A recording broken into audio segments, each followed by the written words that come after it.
Pirated SPG. Striktong patnubay at gabay ng magulang ang kailangan. Maaaring may masiselang tema, lengguwahe, karahasan, sexual, horror o droga na hindi angkop sa mga bata.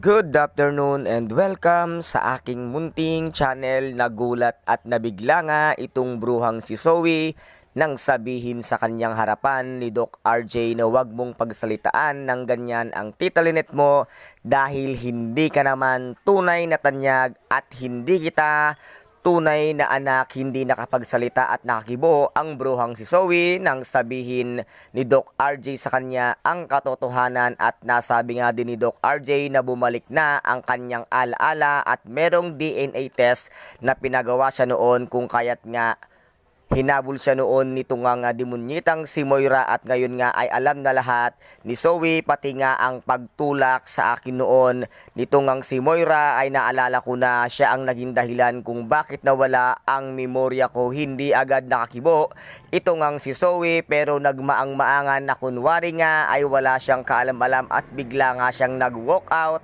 Napahiya ka ngayon, Zoe, nasira na ang yabang mo, nasaan na ngayon ang tapang mo, at ipinagmamalaki mo na ikaw ang nag-iisang tunay na tanyag, ngunit bumaliktad na nga ang lahat.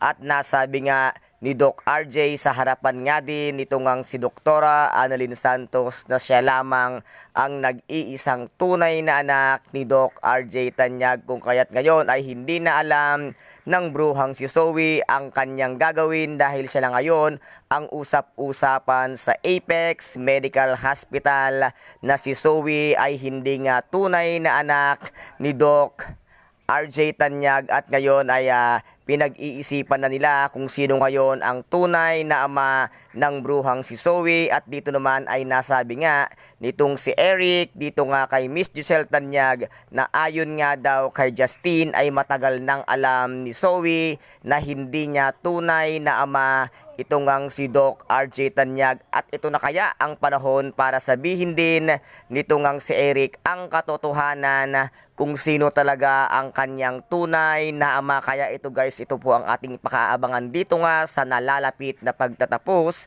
ng Abot Kamay na Pangarap, na kung saan ay napaka-intense at kapanapanabik ng bawat eksena. At kung nagustuhan po ninyo ang aking videos for today, paki-subscribe na lamang po ng aking channel, paki-like and share para maging update kayo sa lahat ng gagawin kong videos. Maraming salamat po, ingat, God bless and bye-bye!